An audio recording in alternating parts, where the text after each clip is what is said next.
Question है हमारे पास trigonometry का। बहुत सारे डिफरेंट काइंड ऑफ क्वेश्चन हम आज यहाँ पे सीखने वाले हैं। अब बच्चों के माइंड में क्वेश्चन आएगा, मैम ये बताओ 10 को मैं क्या लिखूंगी, sine upon cos.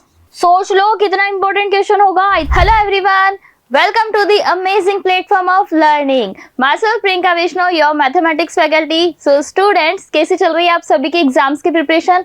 I hope अब तो आपने बहुत अच्छे से एग्जाम्स के लिए प्रिपेयर कर लिया होगा। चैप्टर्स आपने सारे बहुत अच्छे से पढ़ लिए होंगे और अब आपका चल रहा होगा रिवीजन मोड। ऑफ कोर्स अभी आपको यही करना है, सिर्फ रिवाइज करना है जितना भी आपने ऑलरेडी पढ़ रखा है।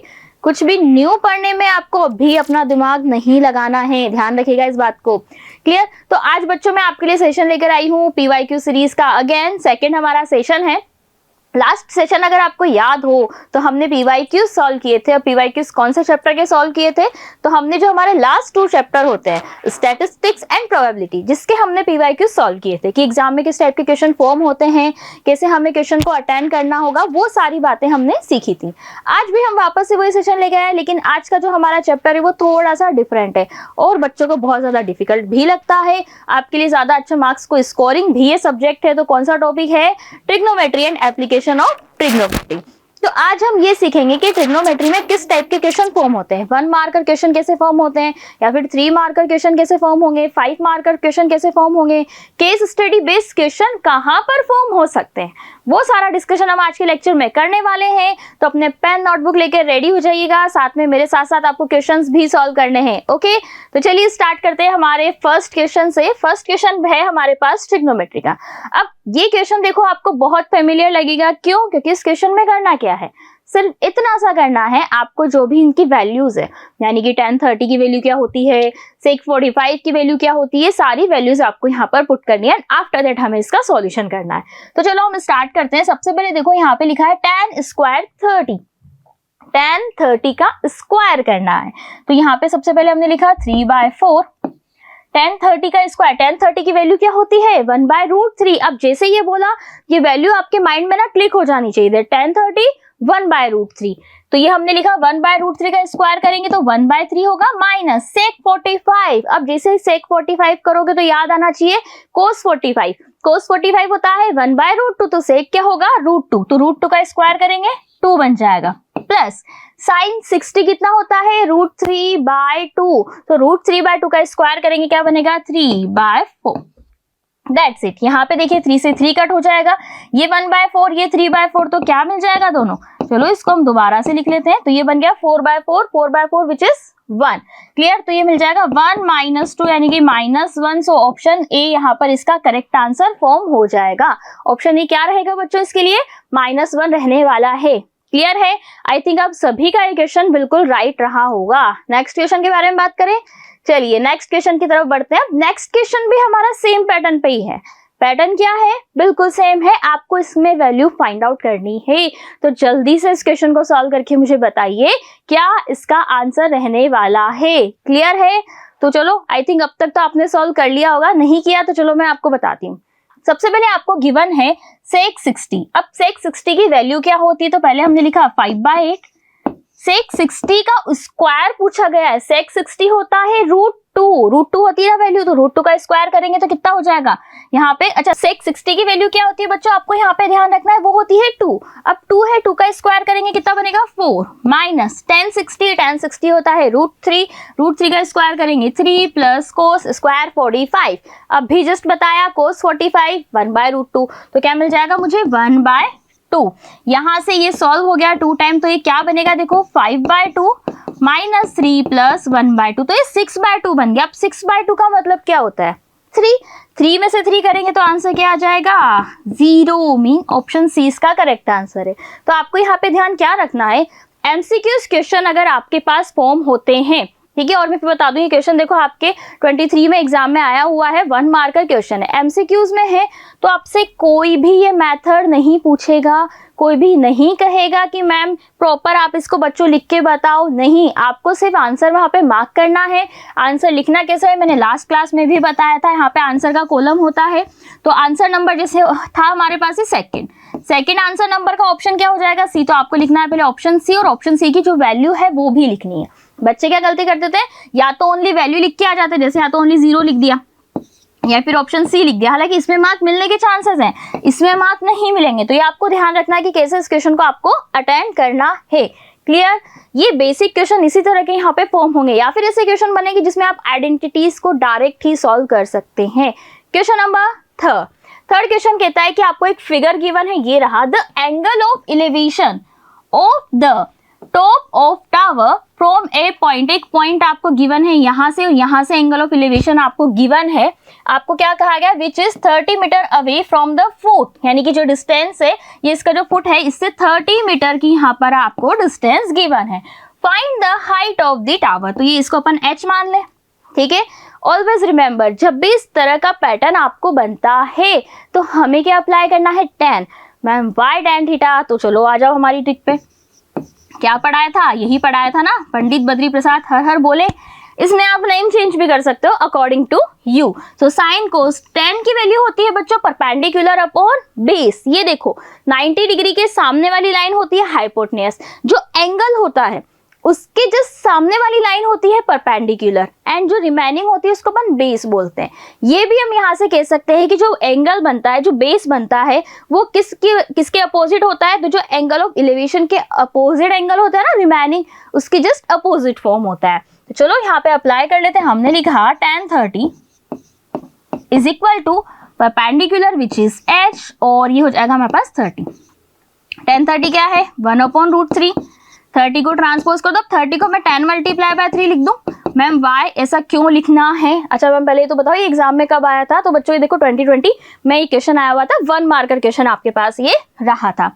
3 है, इसको अपन √3 लिख दें। √3 multiply by √3 multiply by 10 divide by √3। 1√3 से √3 कट हो जाएगा, तो हाइट आपको फाइनली मिल जाएगी यहाँ से tan √3। बट ध्यान रखना, यहाँ पे देखो ये मीटर में गिवन है, तो आपको ये हाइट भी मीटर में ही रिप्रेजेंट करनी है। यूनिट लगाना मत भूलना, मार्क्स डिडक्ट हो जाएंगे, क्योंकि एग्जामिनर आपका इसीलिए बैठा रहता है कि ना नहीं मुझे बच्चे के मार्क्स को डिडक्ट करना है। अब मैं कैसे मार्क्स कट करूं?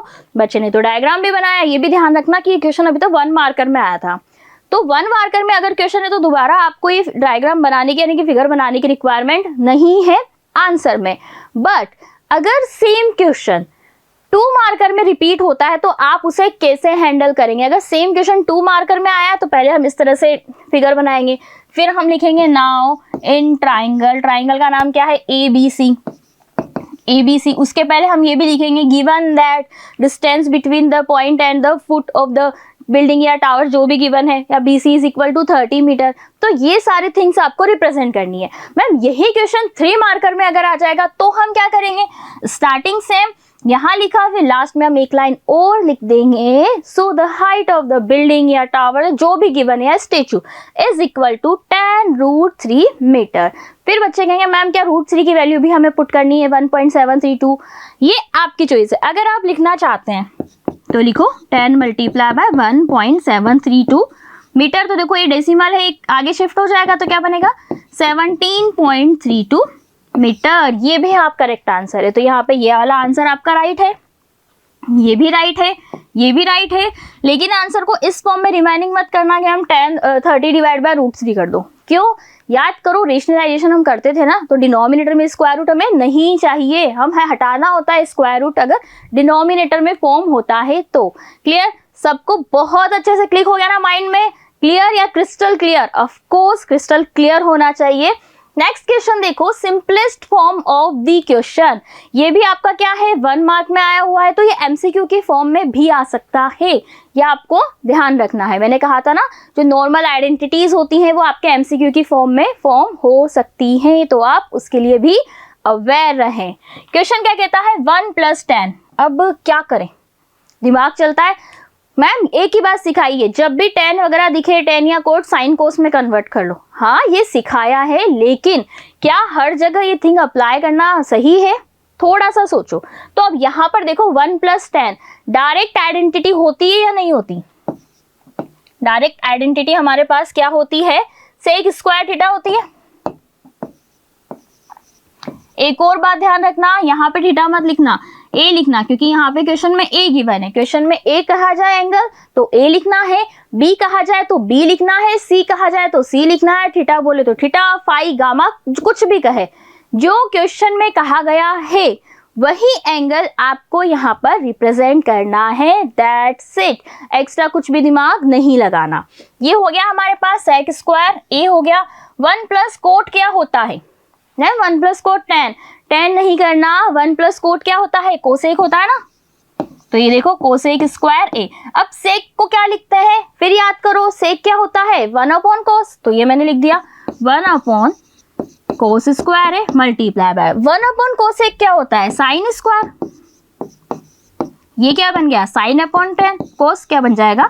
tan स्क्वायर ए। अब सपोज दैट सेम क्वेश्चन आपके अगर 2 मार्कर में फॉर्म होता है तो क्या करना है? देखो 1 मार्कर में अभी हमारे पास एमसीक्यूज वाला ऑप्शन है। 1 मार्कर में क्वेश्चन आएगा एमसीक्यू की फॉर्म में ही आएगा, बट अगर 2 मार्कर में आ जाएगा तो कैसे रिप्रेजेंट करेंगे? सबसे पहले आपको लिखना है, ये क्वेश्चन लिखा सिंस दिस, फिर इक्वल टू लगा के लिखा, फिर इक्वल टू ये लगाया। जहां पर भी कुछ फॉर्मूलाज यूज किए ना, साइड में ऐसे उसी स्टेप के साइड में ऐसे आपको ब्रैकेट बनाना है। Since 1 plus tan square A is equal to क्या होता है? Sec square A, and 1 plus cot square A क्या होता है? Cosec square A. ये मेंशन करना है। फिर यहाँ पे भी देखो हमने कुछ चेंजमेंट किया तो ये भी आपको मेंशन करना होगा। दैट क्या आप लिखेंगे यहाँ पे? सेक थीटा, थीटा भी लिख सकते हो भाई, ये तो हम क्या एज ए फॉर्मूलाज लिख रहे हैं, आपकी चॉइस है, आप कुछ भी लिख सकते हो। सेक क्या होता है? 1 अपॉन कोस थीटा, ठीक है। सेकंड वाला भी आपको लिखना है 1 अपॉन कोसेक क्या होता है? साइन थीटा होता है। तो ये आपको थोड़ा सा रिप्रेजेंटेशन का ध्यान रखना है। इन्हीं के मार्क्स मिलेंगे, ऐसा नहीं है कि ओनली रिप्रेजेंटेशन के मार्क्स मिलेंगे, बट एग्जामिनर मार्क्स डिडक्ट कहीं भी कर सकता है, तो उसे मौका आपको नहीं देना है। क्लियर है? सभी को समझ में आया? बहुत अच्छे से ऑफ कोर्स आया। नेक्स्ट क्वेश्चन देखो क्या कहा गया है, the value of sine square theta plus 1 upon tan। अब 1 अपॉन tan क्या होता है? 1 अपॉन 1 प्लस tan स्क्वायर। फिर से चलो, अभी थोड़ी देर पहले हमने क्या पढ़ा था? 1 plus tan square theta is equal to sec square theta. तो ये आ जाएगा हमारे पास sine square theta 1 upon sec square theta is equal to, अब ये सब ना अगर आपके क्वेश्चन कैसा गिवन है, 1 मार्कर नहीं है तो आपको ये रिप्रेजेंट करना होगा। ध्यान रखना 1 मार्कर है, एमसीक्यूज है, कोई नहीं पूछेगा आपसे कि क्या इसका तरीका है। वापस से मैं फिर रिपीट कर रही हूँ इसको। तो यहाँ पे हमने लिखा sine square theta plus 1 upon sec क्या होता है? Cos square theta is equal to 1। That's the answer. ठीक है, आया समझ में? कितना इजी क्वेश्चन था। नेक्स्ट क्वेश्चन की तरफ चलो, भी बहुत सारे क्वेश्चन अभी रिमेनिंग है। क्लियर? अब ये भी देखो, फिर से आ गई वैल्यू। अब आपके पास 2 ऑप्शन है, ठीक है। अगर ये क्वेश्चन आपका जैसे कि अभी 1 मार्कर में आया, एमसीक्यू में आता है डायरेक्ट आंसर टिक करो, कोई सॉल्यूशन नहीं बताना। अगर ये 2 मार्कर में आया तो आप क्या कर सकते हैं? आपको 1 लाइन में आप तो आंसर लिख देंगे, ma'am since we know that sine square theta plus cos square theta is equal to 1, तो ये वैल्यू 1 हो जाएगी। लेकिन अगर आपको इसको एक्सटेंड करना है तो क्या करेंगे? Since we know that sine 30 is equal to this, sine 30 की वैल्यू लिखनी है 1/2, फिर कोस 30 की वैल्यू लिखना, अभी दोनों का स्क्वायर करके ऐड करना, ऐड करोगे तो आपका आंसर 1 आ जाएगा। ऐसे क्वेश्चंस की लेंथ आपको मार्किंग स्कीम के अकॉर्डिंग डिसाइड करनी है। तो यहाँ पे भी आंसर क्या हो जाएगा? 1 इसका आंसर फॉर्म हो जाएगा। ठीक है, बढ़े आगे। नेक्स्ट क्वेश्चन देखो क्या कहता है। Next question, if a pole 6 metre high, एक पोल है हमारे पास, ये रहा, इसकी हाइट क्या है? 6 मीटर। कास्ट ए शेडो, एक वो शेडो बनाता है। तो शेडो देखो यहाँ पर ये शेडो बनाई उसने, कितने डिस्टेंस है? 2√3 मीटर लॉन्ग। फिर आपसे पूछा गया द सन्स एलिवेशन इज, तो आपको angle of elevation find out करना है। अगर डिप्रेशन कहा जाता, एंगल ऑफ डिप्रेशन, तो क्या करते हैं? ये वाला एंगल फाइंड आउट करते हैं। बट एलिवेशन पूछा गया है कि नीचे से आप सन को देख रहे हैं, यहाँ पर क्या है?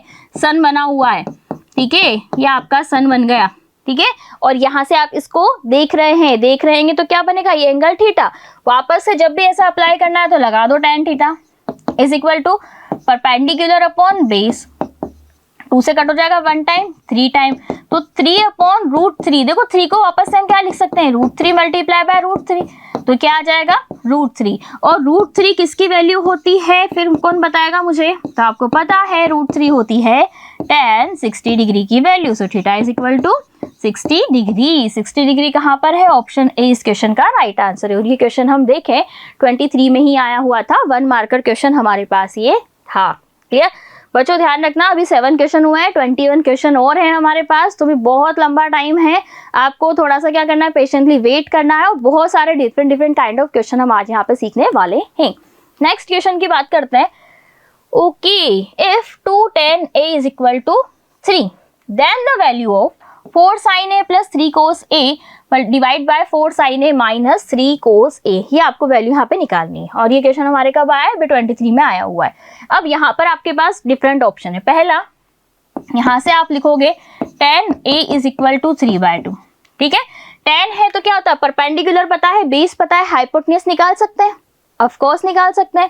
पहला ऑप्शन तो ये आपके माइंड में क्लिक होना चाहिए। हाइपोटेन्यूज निकाल ली, फिर आपने साइन ए की वैल्यू निकालेंगे। साइन क्या होता है? Perpendicular upon hypotenuse. कोस क्या होता है? Base upon hypotenuse. ऐसे करके हम वैल्यू निकाल के पुट कर लेंगे। या फिर अब कहते हैं ना सभी का दिमाग अलग तरह से वर्क करता है, तो फिर आप क्या कर सकते हैं, यहाँ से दोनों में से देखो कोस कॉमन ले लिया। क्यों? मेरे पास tan की वैल्यू है, अगर मैं कोस ए कॉमन ले लूं तो क्या काम चलेगा? ऑफ कोर्स चलेगा। कोस ए हमने लिया तो क्या बन जाएगा यहाँ पे? 4 sine upon cos tan A plus 3 divide by cos A, फिर यहाँ से ले लिया तो क्या बनेगा? 4 tan A minus 3, value put कर दो, कोस ए से कोस ए कैंसिल हो गया। 4 tan A तो वैल्यू क्या बन जाएगी? 4 multiply by 3/2 plus 3 divide bye 4 multiply by 3/2 minus 3, 2 से कट हो जाएगा 2 टाइम, 2 से कट हुआ 2 टाइम, 2 3 6, 6 प्लस 3 होता है 9, और ये 6 माइनस 3 कितना हो जाएगा? 3, 9/3 mean 3 is the right answer. Where is 3? Option C हमारा यहाँ पे राइट आंसर है। क्लियर? बहुत अच्छे से समझ आ रहा है ना? तो प्लीज इसको बहुत अच्छे से देखना, एग्जाम में आए हुए क्वेश्चन है बच्चों ये, तो आपको पैटर्न यहाँ से समझ में आएगा क्वेश्चंस का। नेक्स्ट क्वेश्चन देखो क्या कहता है। ओके, तो ये क्वेश्चन हमारा थोड़ा अच्छा, और ये 2 मार्कर क्वेश्चन था। अब वापस से वही थिंग आती है, मैम हमने सारी आइडेंटिटीज पढ़ रखी है, सब हमने बहुत अच्छे से ना रट रखी है, लेकिन अप्लाई कैसे करना है वो समझ नहीं आता। तो देखो मैथ में यही सबसे इंपॉर्टेंट है। लर्निंग तो एक अलग थिंग होती है, लर्निंग आप कर लेते हो, लेकिन उसको अप्लाई कैसे करना है, कैसे एप्लीकेशन करना है, वो इंपॉर्टेंट होता है। तो लर्निंग आपको आ गई, अब अप्लाई कैसे करोगे? तो इसके लिए सोचो, कुछ भी मुझे तो समझ में नहीं आ रहा है, यहाँ साइन है या कोस है। एक स्टूडेंट कहेगा मैम कोस को हम साइन की फॉर्म में लिख दें क्या? हाँ बिल्कुल लिख सकते हो। फिर एक और कहेगा मैम यहाँ से क्या हम कुछ कर सकते हैं? बिल्कुल, देखो अपन कुछ यहाँ पे इसको इस तरह से लिख सकते हैं ना, 1 minus sign square theta. Sine theta की वैल्यू क्या हो जाएगी? कोस स्क्वायर थीटा। तो जहां पे भी कोस स्क्वायर आ रहा है उसकी जगह तो क्या लिखने में आ जाएगा? Sine theta. यहाँ पे देखो पावर 4 है तो बोथ साइड स्क्वायर कर दो, sine square theta is equal to cos 4 theta. वापस से ध्यान रखना कि ये जो लाइन मैंने स्क्वायर करी ना, तो लिखना oven squaring both side. Marks ऐसे ही मिलेंगे, थोड़ा सा उसको रिप्रेजेंटेशन पे ध्यान देना है। सो हमें गिवन था यहाँ पे देखो cos square theta plus cos 4 theta is equal to 1। तो कोस स्क्वायर की जगह हमने लिखा साइन थीटा। सॉरी ये 1 नहीं लिखना, हमने सिर्फ LHS उठाई है, ध्यान रखना हमने क्या चूज करी है? ओनली LHS चूज करी है। अब हमें RHS लेकर आनी है, प्लस ये मिल जाएगा साइन स्क्वायर थीटा। ठीक है, तो ये इक्वेशन 1 अपन लेते तो बाय इक्वेशन 1 क्या मिला? Sine theta plus sine square theta is equal to 1 is equal to RHS। So LHS is equal to RHS, hence proved. हाँ भाई हो गया, ये इति सिद्धम सिद्ध हो गया। क्लियर? ऐसे आपको लिखना है।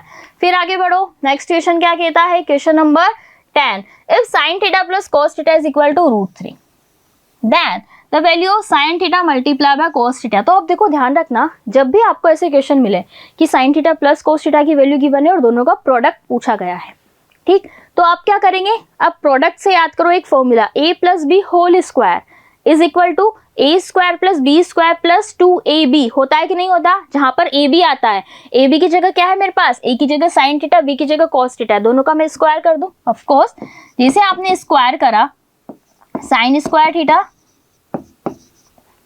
कोस square theta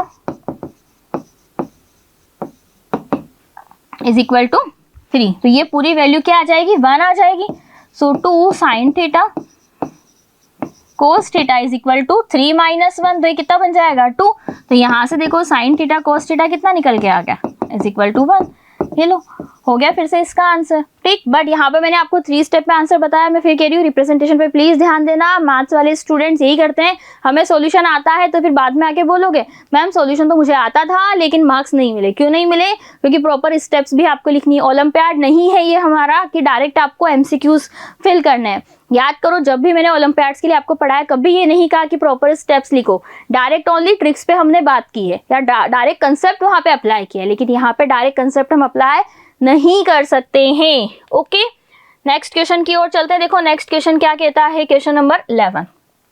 if sine alpha की वैल्यू गिवन है, कोट बीटा की वैल्यू गिवन है, देन आपको cosec alpha plus cosec beta find करना है। अब कैसे फाइंड करेंगे? मैम दोनों में से कोसेक कॉमन ले लें तो फिर अल्फा प्लस बीटा बन जाएगा। ऐसा दिमाग प्लीज नहीं लगाना, ठीक है? क्यों? क्योंकि मोस्टली स्टूडेंट्स ना अपना अपर लेवल का माइंड चलाते हैं। दोनों में से कॉमन ले लिया तो बच गया अल्फा प्लस बीटा, यहाँ से अल्फा निकाल लिया, यहाँ से बीटा निकाल लिया, हो गया काम। ऐसी मिस्टेक मत करना, क्योंकि साइन ए प्लस बी का अलग फॉर्मूला होता है, कोस ए प्लस बी का भी अलग फॉर्मूला होता है। तो यहाँ से हम क्या करेंगे, देखो इसका अगर मैं रिवर्स कर दूं, कोसेक अल्फा तो √2 मुझे मिल गया फर्स्ट थिंग। यहाँ से देखो cot beta is √3। Cot beta क्या होता है? Base upon perpendicular, base upon perpendicular. Denominator 1 मान ले तो यहाँ से हाइपोटेन्यूज अपन फाइंड आउट कर सकते हैं क्या? Square root of base square 3 + 1 यानी कि 4 का स्क्वायर रूट क्या आ जाएगा? 2। हाइपोटेन्यूज आपको क्या मिल गई? 2 यहाँ पर आपको फॉर्म हो गई। चलो ये कैपिटल लिया तो इसको भी कैपिटल ही कर देते हैं, ठीक है? हाइपोटेन्यूज मिल गई तो अब आपको क्या पूछा गया? Cosec beta. फिर वापस से चलो कोसेक क्या होता है, वही हमें जो हमारा फॉर्मूला हमें याद कर रखा है, ठीक है? Sine cos tan cot sec cosec होता है हाइपोटेन्यूज अपॉन परपेंडिकुलर। हाइपोटेन्यूज कितनी निकाली है? 2। परपेंडिकुलर यहाँ पे देखो कितना था? 1, तो वैल्यू क्या आ जाएगी? So cosec alpha plus cosec beta is equal to, ये मिल जाएगा हमारे पास √2 + 2। अब ये आपकी चॉइस है, आप आंसर यहाँ पे लीव करो या ज्यादा सिंप्लीफाई करना है। अदर सिंप्लीफाई हम कैसे करेंगे फर्दर? तो यहाँ से √2 कॉमन ले लिया, बचा 1 + √2। दोनों इसके करेक्ट आंसर है। मैम क्या इसमें 1.41 वैल्यू पुट करने की रिक्वायरमेंट है? ऐसी कोई रिक्वायरमेंट आपके पास यहाँ पर नहीं है, ठीक है? आगे बात समझ में, बढ़े आगे की ओर। नेक्स्ट देखो क्वेश्चन नंबर 12 के बारे में बात करते हैं। यहाँ पर आपको प्रूफ करना है कि साइन 6a प्लस 3 thrice of sine square a cos square a is equal to 1 - power 6a कि cos की पावर 6a आपको प्रूफ करना है 1 में से। कैसे करें? LHS ले लो। LHS क्या कहती है? Left hand side. साइन 6 लिखा हुआ है, क्या मैं इसको ऐसे लिखूं? साइन स्क्वायर a का होल क्यूब।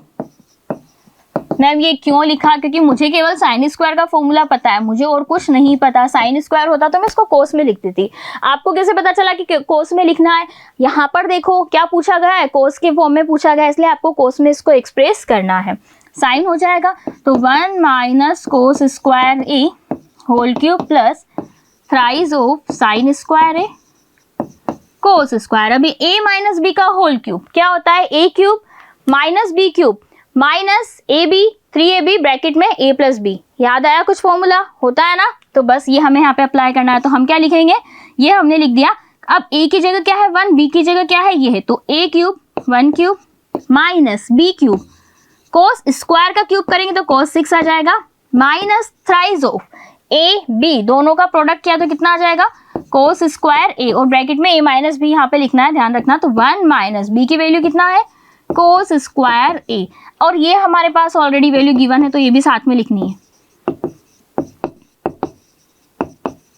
फिर यहाँ पे देखो क्या मिल जाएगा मुझे? 1 - cos 6a। ये क्या बन जाएगा? 1 - cos क्या होता है? साइन होता है। तो 1 - cos की जगह साइन जैसे आप यहाँ पे पुट करोगे तो हमने लिखा 3 ऑफ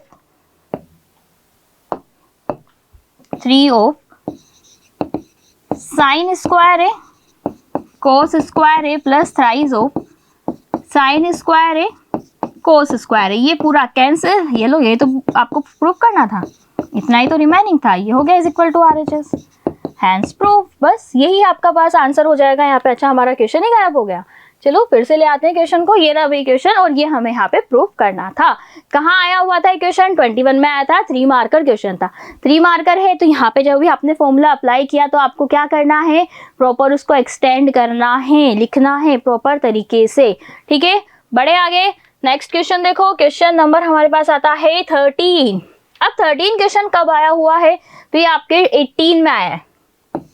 ठीक है, देखो ध्यान रखना, अगर आप एप्लीकेशन ऑफ ट्रिग्नोमेट्री पढ़ रहे हैं, कुछ पर्टिकुलर टाइप के ही क्वेश्चन फॉर्म होते हैं, बस वो लैंग्वेज चेंज कर देगा। क्या कर देगा?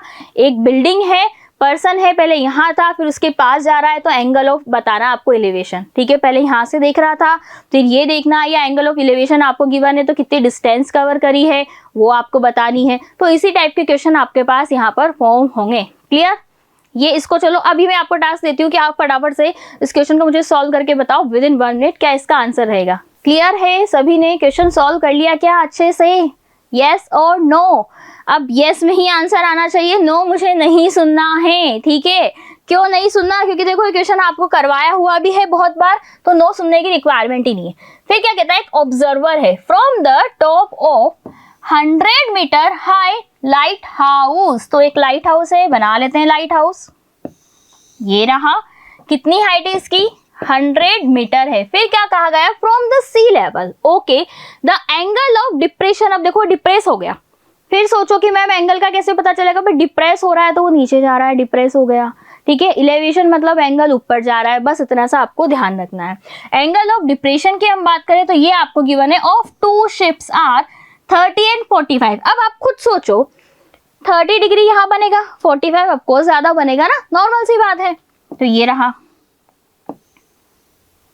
आपका 30 डिग्री, ये रहा आपका 40। अब ये 45 पूरा है भाई, केवल उतना सा पार्ट नहीं लेना है। फिर क्या कहा गया? If one ship is exactly being the other one on the same side of the light house. फिर क्वेश्चन को ध्यान से पढ़ना। इफ वन शिप, जो एक शिप है, ये शिप हो गया हमारे पास ए बी, ये हो जाएगा सी डी। ठीक है, अगर जो एक शिप है वो है exactly being the other on the same side, mean ये डिस्टेंस सेम है। अगर यहाँ से यहाँ तक x लेते हैं तो ये भी क्या मिल जाएगी? मुझे x मिल जाएगी। ठीक है, of the from same side of the light house find the distance between 2 ship, यानी कि इन दोनों के बीच की डिस्टेंस आपको निकालनी है। तो अब मैं क्या कहूँ यहाँ पे? इन दोनों के बीच की डिस्टेंस x आपको निकालना है। अब x निकालने के लिए कैसे अप्लाई करें? तो देखो हमारे पास 2 थिंग फॉर्म होती है, उसमें x की वैल्यू 50 मुझे डायरेक्ट नजर आ रही है, बट अगर क्वेश्चन में ये लाइन उसने नहीं दी गई होती, if one ship is exactly being the other on the same side of the light house. अच्छा ये भी ध्यान रखना, दोनों के बीच में डिस्टेंस में कुछ नहीं कहा गया है, केवल ये बोला है दोनों सेम साइड है, तो हम डिस्टेंस को अलग अलग मानेंगे। यहाँ पे ये x हो गया, इसको अपन ने y मान दिया। ठीक है, डिस्टेंस का नहीं बोला भाई कुछ भी, एक x है एक y है। तो सबसे पहले हम बिग ट्राइंगल के बारे में बात करते हैं। सो इन ट्राइंगल, या पहले स्मॉल बिग में ले लेते हैं, चलो बात कर लेते हैं। यहाँ पे कौन सा है ये वाला अगर अपन लेते हैं यहाँ पे ACD, tan 30 is equal to perpendicular upon base 100 upon x। tan 30 कितना होता है? 1/√3। तो इसको मैं इधर भेजूंगी, x इज इक्वल टू 1/√3 है, ध्यान रखना। तो 1/√3 भी साथ में लिख देती, चलो मैं यहाँ पे 100, x क्या मिल जाएगा? 100√3 मीटर, मत भूलना। नेक्स्ट देखो, अगर मैं दूसरे ट्राइंगल में देखूंगी तो tan आपके पास, अच्छा फिर यहाँ पे थोड़ी सी मिस्टेक, वेट, क्या मिस्टेक हमने कर दी? वही जो मैं आपको अवॉइड करने को कहती हूँ, वो मिस्टेक मैंने खुद नहीं कर दी। यहाँ पे क्या मिस्टेक करी है भाई, ध्यान रखना, मैं बताती हूँ आपको। मैंने क्या कहा था कि एंगल के सामने वाली साइड होती है परपेंडिकुलर, ठीक है, और ये होती है बेस। तो tan का फॉर्मूला क्या होता है? Perpendicular upon base. परपेंडिकुलर यानी कि x अपॉन 100 बनेगा ना, ठीक है। तो इसको अपन ट्रांसपोज करेंगे यहाँ से, तो यहाँ पे 1/√3 है, x आ जाएगा 100/√3 मीटर। ये मिस्टेक मत कर देना, अभी तो मैंने कहा था कि मिस्टेक नहीं करनी है, और सेम मैंने ही अप्लाई कर दी, कोई बात नहीं। फिर यहाँ पे नेक्स्ट देखो क्या कहा गया है, tan 45। अब दूसरा ट्राइंगल कौन सा ले रहे हैं? BCD वाला triangle. tan 45 degree is equal to perpendicular में आ जाएगा x प्लस वाई। अब आप अगर एग्जाम में लिखेंगे ना तो x प्लस वाई की जगह पूरा BC लिखना है। मैं हर क्वेश्चन को डिटेल में इसलिए नहीं बता रही हूँ बिकॉज हमारे पास बहुत लिमिटेड टाइम है, ज्यादा टाइम हमारे पास नहीं है, ये आपको यहाँ पर ध्यान रखनी है ये बात, ठीक है ना। फिर नेक्स्ट देखो हमने क्या कर लिया, ये लिख लिया। अपॉन में क्या बन जाएगा 100। x की वैल्यू हम यहाँ पे लिख सकते हैं, क्या लिखेंगे, इसको इधर ट्रांसपोज कर दो। 100 इज इक्वल टू x की जगह लिख लो आप 100 अपॉन √3 प्लस y की वैल्यू निकल जाएगी, इसको ट्रांसपोज करें 100 माइनस 100 अपॉन √3, तो क्या मिल जाएगी y हमें यहाँ से मिल जाएगा 100 1 माइनस 1 अपॉन √3, ये तो मिला y। अब आपको क्या निकालना है मैम, y ही निकालना, तो बस ये मिल गई वैल्यू। अब इसको रिप्रेजेंट करना आपके ऊपर डिपेंड करता है, आप कैसे इसको रिप्रेजेंट करते हैं। आपने ऐसे लिखा 100, ऐसे लिख दिया आपने √3 माइनस 1 अपॉन √3, रेशनलाइजेशन कर दिया आपने, √3 से दोनों साइड मल्टीप्लाई कर दिया तो क्या मिल जाएगा 100, ये √3 तो 3 में बन जाएगा, तो 100 अपॉन 3, यहाँ पे देखो क्या है √3 माइनस 1 था, तो क्या बन जाएगा 3 माइनस √3 और मीटर। बस ये आपकी चॉइस है कैसे आपको क्वेश्चन को रिप्रेजेंट करना है। ठीक है, बढ़े आगे, समझ में आ गया ना, अच्छे से क्वेश्चन को केयरफुली रीड कर लेना और उसको प्रॉपर्ली आप नोट्स बना लेना। नेक्स्ट देखो, प्रूव करना है sin थीटा plus cosec theta whole square. तो अब ये क्वेश्चन देखो पता है कितनी बार एग्जाम में आया हुआ है, ये सोच लो कितना इंपॉर्टेंट क्वेश्चन होगा, इतने टाइम एग्जाम में ये आपके पास आया हुआ है, तो ऑफ कोर्स क्वेश्चन अच्छा होगा ना।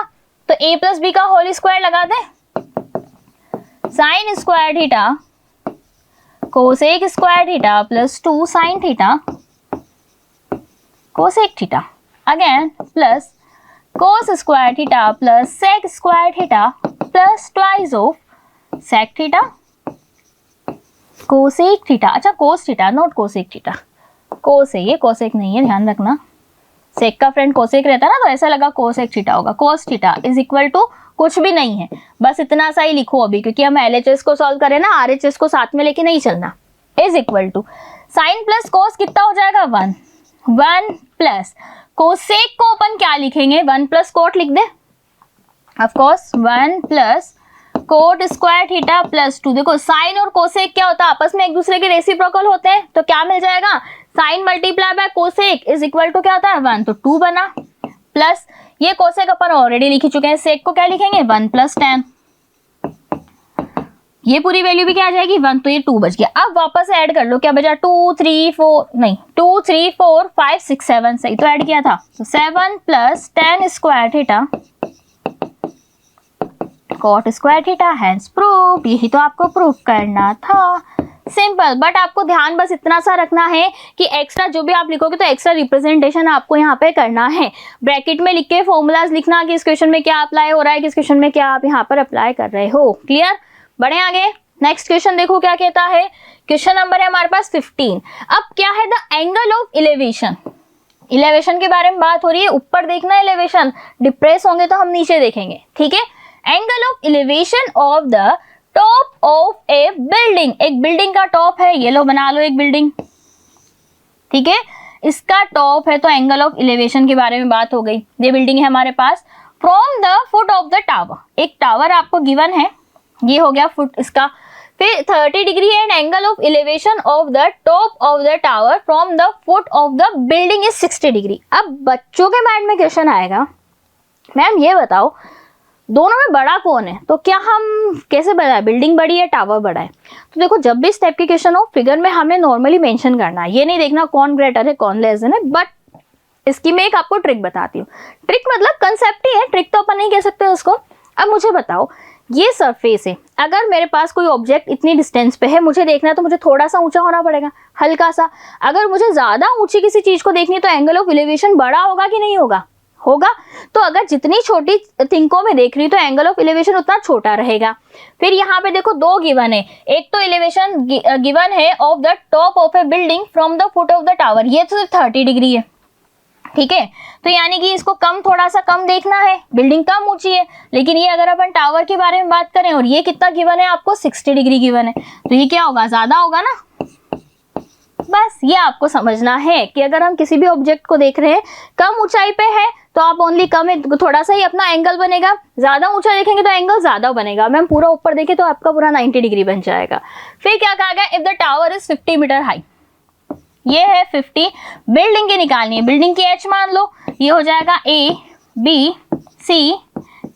एग्जाम में कैसे लिखोगे, let the height of building is equal to h and given that the height of tower is equal to 50। 50 क्या है, मीटर है, सेंटीमीटर है, कहाँ गया, सेंटीमीटर तो हो नहीं सकता, मीटर ही होगा, सेंटीमीटर 50 सेंटीमीटर कितना सा होता है, इतनी कौन सी बड़ी बिल्डिंग होती है। ठीक है, ये हमने यहाँ पर लिख लिया। अब हम क्या करते हैं, सबसे पहले ट्राइंगल के बारे में बात करते हैं। ये वैल्यू मुझे नहीं पता है तो पहले तो अपन ये फाइंड आउट करेंगे ना, इसको x मान लो। ठीक है, अब मैम किधर फॉर्मूला पहले लगाना, देखो यहाँ पर एक वैल्यू आपको पता है, आपको सेकंड वाली वैल्यू नहीं पता है, ये वैल्यू आपको निकालनी है। और ये भी ध्यान रखना है क्वेश्चन कब आया हुआ है, 22 में आया हुआ है। ये 50 है, ये वाली वैल्यू निकालनी है। तो ऑफकोर्स पहले कौन से ट्राइंगल में अपन वैल्यू पुट करेंगे, ट्राइंगल ACD 10। अब इसमें कौन सा एंगल बन रहा है, 60 degree is equal to perpendicular है 50, बेस कितना है x। ठीक है, 10 60 की वैल्यू क्या होती है, √3 होती है ना, बिल्कुल होती है। तो ये हो जाएगा √3 is equal to 50/x। x मुझे मिल जाएगा 50/√3 मीटर, x मिल गया। अब ये इधर अप्लाई कर लो। नाउ इन ट्राइंगल, दूसरा कौन सा है, BAC 10 30 degree is equal to perpendicular यानी कि h/x, x की वैल्यू क्या है 50/√3, तो 50/√3 लिख दिया। 10 30 क्या होता है 1/√3 is equal to h/50 multiply by √3। ये इधर चला जाएगा, √3 मल्टीप्लाई होकर 50 इधर चला जाएगा, तो h मुझे क्या मिल जाएगा 50/3। डिवाइड करना है तो करो, नहीं करना है तो आप इसको ऐसे भी लीव कर सकते हो, इतने मीटर इसका आंसर हो जाएगा। अब यहाँ से भी देखो आपको पता चला ना कौन छोटा था कौन बड़ा था। तो फिगर में अगर ये समझ में नहीं आ रहा है, डोंट वरी, आप डायरेक्ट बस बना दो। नेक्स्ट क्वेश्चन देखो 16 क्या कहता है, okay if tan theta plus cos theta. अब ये देखो फिर वापस से वही फॉर्मूला बन रहा है, क्या करना है, दोनों साइड स्क्वायर कर दो, तो tan square theta plus cot square theta plus twice of tan theta cot theta is equal to 4√3 ना। तो इसको मैं ऐसे भी तो लिख सकते हैं 4/√3, या ऐसे लिखा रहने तो अभी इसको। ठीक है, इसका स्क्वायर किया है, ये भी ध्यान रखना, क्योंकि स्क्वायर दोनों साइड किया है मैंने, एक साइड स्क्वायर नहीं किया है। फिर यहाँ से वैल्यू इसके निकल जाएगी, इसको ट्रांसपोज कर लेंगे, इजीली सॉल्व कर लेंगे। और कब आया क्वेश्चन 21 में आया, 3 मार्कर है, तो रिप्रेजेंटेशन उसके अकॉर्डिंग ही देखना है। क्वेश्चन आप सॉल्व कीजिएगा और मुझे बताइएगा कमेंट सेक्शन में क्या इसका आंसर है। नेक्स्ट देखो 17, फिर वापस से same thing, sign theta cos theta है, देन आपको क्या निकालना है, tan theta plus cot theta की वैल्यू निकालनी। ये थोड़ा अच्छा क्वेश्चन है, कब आया है 20 में आया हुआ है। देखो अगर मैं यहाँ पे स्क्वायर कर दूं, sine square theta plus cos square theta plus 2 sine theta cos theta is equal to 3। ठीक है, ये वैल्यू आ जाएगी 1। तो यहाँ से twice of sine theta cos theta मुझे कितना मिल जाएगा 2, साइन थीटा कोस थीटा क्या हो जाएगा 1। नाउ tan को मैं क्या लिखूंगी, साइन अपॉन कोस, उसे क्या लिखूंगी कोस अपॉन साइन। ठीक है, 1 आपको लाना है, एलसीएम ले लो,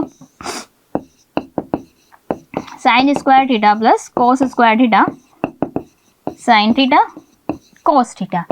ये वैल्यू क्या होती है 1, ये वैल्यू क्या है अभी हमने निकाली 1, 1/1 इज 1। ठीक है, 1 1 11 नहीं होता, 1/1 1 हो जाएगा। तो बस यही तो आपको प्रूफ करना था, is equal to RHS, that's it. ठीक है, ऐसा समझ, बढ़े आगे, अगले क्वेश्चन की ओर चलते हैं। क्या कहता है अभी नेक्स्ट क्वेश्चन, 2 पॉल गिवन है आपको, equal height are standing opposite each other. ठीक है, दोनों साइड पे इक्वल हाइट है। अब जैसे टावर में तो आपको हाइट इक्वल नहीं दी थी, यहाँ पे उन्होंने इक्वल हाइट दे दी। ठीक है, ईच अदर ऑन इधर साइड ऑफ द रोड, दोनों साइड पे खड़े हुए हैं, विच इज 80 मीटर। तो ये रोड की डिस्टेंस है, ये पूरा हो जाएगा 80 मीटर। ठीक, फिर कहा गया from a point between the road. अब दोनों के बीच में कहा गया, ये नहीं कहा कि दोनों के मिड में है, कहीं भी अपन ने एक पॉइंट ले लिया। ठीक है, the angles of elevation of the top of the pole at 60 degree and 30 degree. अब देखो मैम, अब यहाँ तो दोनों की ऊंचाई सेम है, तो क्या करेंगे, तो अब ध्यान से सुनना, अगर आप किसी थिंग को सेम हाइट है, अगर उसका पाथ से देखेंगे तो एंगल ज्यादा बनेगा, दूर से देखेंगे तो एंगल कम बनेगा कि नहीं बनेगा, बनेगा। तो आप वैसे किधर भी बना सकते हैं, एक तरफ अपन ने ले लिया जैसे 60, इधर हो जाएगा 30, ये बन गया 90, उससे हमें कोई मतलब नहीं है। ABCD E। अब मुझे बताओ यहाँ पे ध्यान से देखो, BC आपको गिवन है, आपसे क्या पूछा गया है, find the height of the poles. इसकी भी h मान लो, इसकी भी h मान लो। अब आपको रिलेशन बताना, भाई इसकी भी हाइट निकाल देना, वो भी h निकलेगी, उसकी हाइट निकाल देना, वो भी h निकलेगी। ठीक है, ये BE आपको कितना मिल जाएगा, BE को अगर आप x लेते हो, ये आपने x ले लिया, तो EC कितना मिलेगा 80 माइनस x। ठीक है, पहले इधर वाले ट्राइंगल में लेते हैं अपन, tan 60 degree is equal to perpendicular h upon x tan60 क्या होता है, √3 is equal to h, equation 1। And tan30 degree is equal to perpendicular क्या है, h अपॉन, अब ये x नहीं आएगा, 80 माइनस x आएगा, 80 माइनस x। tan30 क्या होता है, 1/√3, तो क्या मिल जाएगा, 1/√3, और इधर हो जाएगा 80 minus x is equal to h, equation 2। ये भी h है, ये भी h है, दोनों h को आपस में इक्वल कर दो। 1 और 2 को इक्वल करोगे तो क्या मिल जाएगी आपको, यहाँ से इक्वेशन मिल जाएगी। देखो क्या मिली 1 और 2 को इक्वल करने पे, √3x is equal to 80 minus x upon √3 को ट्रांसपोज कर देंगे तो इधर क्या बन जाएगा, 3x, इधर बन जाएगा माइनस, ट्रांसपोज करेंगे तो क्या बनेगा, 4x इज इक्वल टू 80। तो x की वैल्यू निकल जाएगी ना यहाँ से, कितना आ जाएगी, 20। x अगर 20 आता है तो h क्या हो जाएगा, 20√3। बस दैट्स इट। इस तरह से आपको इस क्वेश्चन को सॉल्व करना है। ठीक है, बढ़े आगे की ओर। लास्ट के 1-2 क्वेश्चन और हमारे बस रिमेनिंग है। अब एक स्टेचू है, ये देखो एनसीईआरटी बुक का क्वेश्चन है। कहाँ का क्वेश्चन है, एनसीईआरटी का है। कब आया हुआ है, 2022 में आया, 20 में आया हुआ है। एक स्टेचू है 1.6 मीटर जिसकी हाइट है, stand on the top of A pedestal. एक पेडस्टल आपके पास यहाँ पे बना हुआ है और एक स्टेचू बना हुआ है। ठीक है, स्टेचू की हाइट गिवन है, देखो 1.6 metre. From a point on the ground the angle of elevation of the top of the statue is 60 metre. देखो स्टेचू पे कहाँ जा रहा है, 60, और पेडस्टल पे कितना आ रहा है, 45। ठीक है, आपसे पूछा गया है find the height of pedestal. इसकी मान लो h मान लो, ये हो जाएगा h। अब यहाँ पे भी सेम कंसेप्ट लगेगा। एक बार क्या लिखोगे, tan 45 is equal to h upon x। 45 की वैल्यू तो 1 होती है तो h is equal to x आ जाएगा। एक इक्वेशन तो ये आ गई। फिर यहाँ पर देखो tan 60 लगाओगे, परपेंडिकुलर h प्लस 1.6 अपॉन इधर कितना आ जाएगा, x। अब x की जगह h रख दो, आपको तो हाइट निकालनी है ना, तो x के पीछे क्यों पढ़ना है।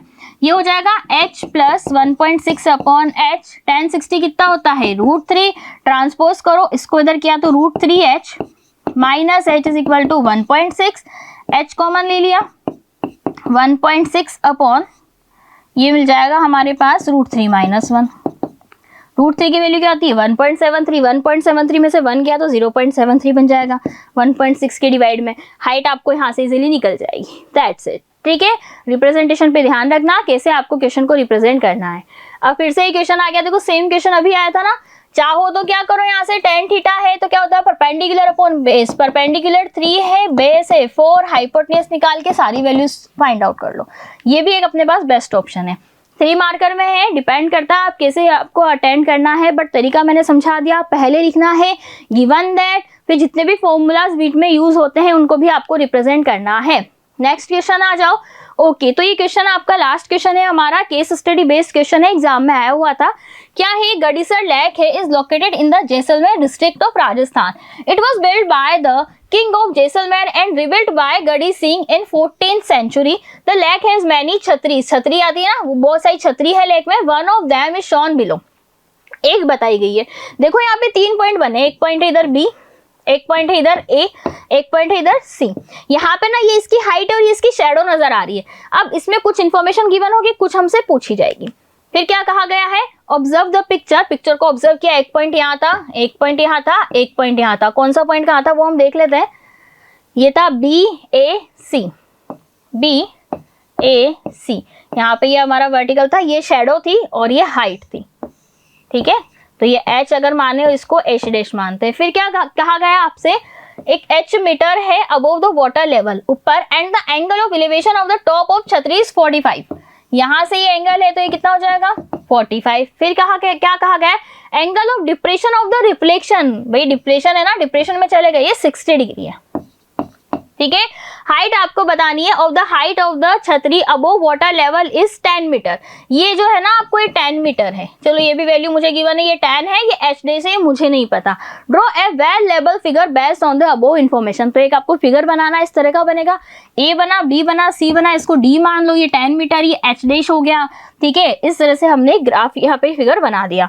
फिर फाइंड द हाइट, h निकाल लेंगे अबोव द वाटर लेवल। अच्छा यहाँ पे ये क्या गिवन है, आपको हाइट निकालनी है पॉइंट ए की, कि ये वाटर लेवल से कितना ऊंचा है। तो मतलब अब क्वेश्चन को ध्यान से समझना, find the height of the point A above the water level, water level से पॉइंट ए कितना ऊपर है, ये वाली हाइट निकालनी है। मैम यहाँ तो ट्राइंगल ही नहीं है, अरे कैसे नहीं है, सुनो इधर, जितनी हाइट इसकी है उतनी तो हाइट इसकी होगी ना, दैट्स इट। तो बस ये हाइट निकाल लो, ये आप एच डैश निकाल लोगे। आप कैसे निकालेंगे ये पता है तो क्या ये नहीं निकाल सकते क्या? 10 45 है, ये 10 है तो ये भी 10 बनेगा, ये 10 है 60 है तो एच डैश निकालना कौन सी बड़ी बात है, सिंपल। आया समझ में?